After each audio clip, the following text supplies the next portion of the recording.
उन्हनि खे बहरहाल मुंहुं सिंध जो ग़रीब मिसकीन माण्हू ॾींदो।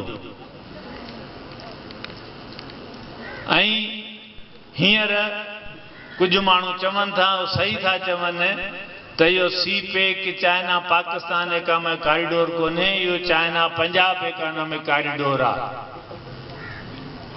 चाइना जा वापारी वफ़द अचनि था, हुकुमरान अचनि था, या फ़ौज जे सरबराह सां मिलनि था, या पंजाब जे वज़ीर आला सां मिलनि था। इहे असांजे अखियुनि जे आॾो ॻाल्हियूं थियूं थियनि। इन जे करे त हुननि खे हींअर जेके कुझु इहे मनसूबा सोकाल्ड तरक़ियाती मनसूबा करणा आहिनि, उन्हनि में हुननि जो इतिहादी सिर्फ़ु पंजाब ई थी सघे थो।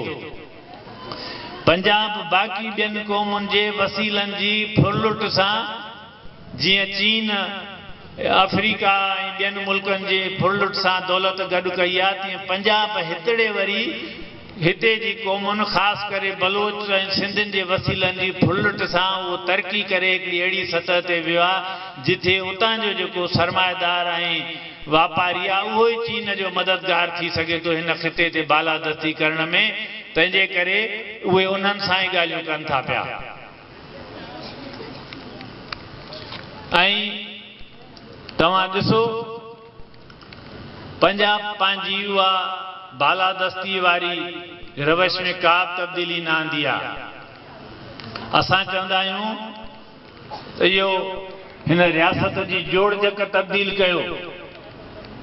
हिकिड़ा अमरा जेके चवंदा आहिनि साईं वोट सां तब्दीली आणींदासीं, उहा चवंदा आहिनि त रियासती निज़ाम इहो सही आहे, रुगो फलाणनि खे हटाए असांखे इक़्तिदार ते आणियो त बसि सभु कुझु सही थी वेंदो।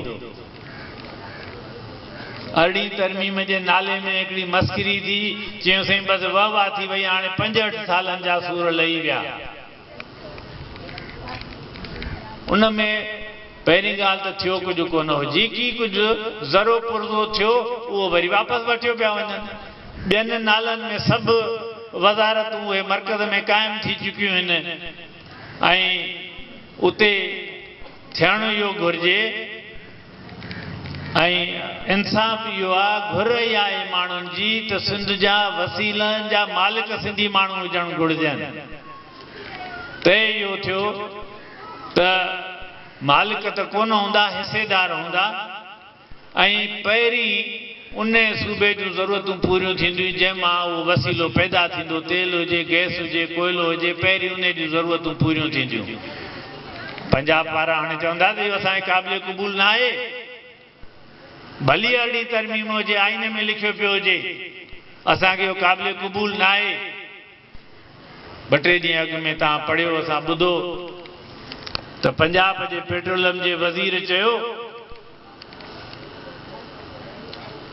ईअं अखियुनि मूं ॻोढ़ा ॻाढ़ींदे उछगारूं ॾेई चयईं त केॾो कर आहे त सिंध में CNG वारनि खे गैस ॾिनो थो वञे ऐं पंजाब में माण्हुनि जे घर में चुल्हा नथा ॿरनि।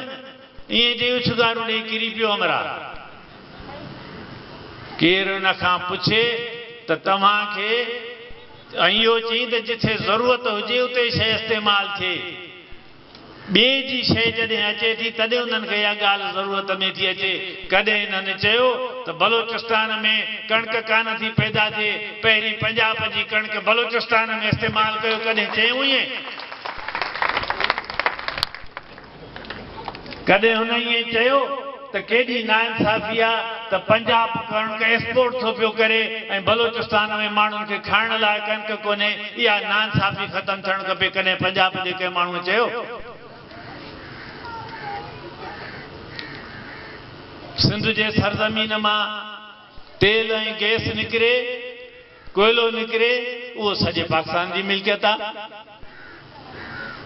पर पंजाब जे सरज़मीन जे हेठां जेकॾहिं मिठो पाणी आहे त उहो साईं पंजाब जी मिल्कियत आहे। केरु उन जे लाइ ॻाल्हि करे थो त इन खे बि सॼे पाकिस्तान जी मिल्कियत बणायो वञे थो त चवनि था त तव्हांजी ज़बान कटे छॾींदासीं। तव्हांखे हिमत कीअं थी त तव्हां पंजाब जे वसीले जी ॻाल्हि था कयो? इहो सिस्टम क़बूल न आहे। इहो सिंधी माण्हुनि खे क़ाबिल क़बूल न आहे। जीएम सैद आलमी भाईचारे इंसान ज़ात जे तरक़ीअ जो अलम बरदार असां उनजा पोइ लॻा आहियूं। असां दुनिया जे क़ौमुनि सां गॾिजी रहणु चाहियूं था, पर बराबरीअ जे बुनियाद ते, इज़त ऐं एतिराम जे बुनियाद ते ग़ुलामीअ जी हैसियत में क़ाबिल क़बूल न आहे।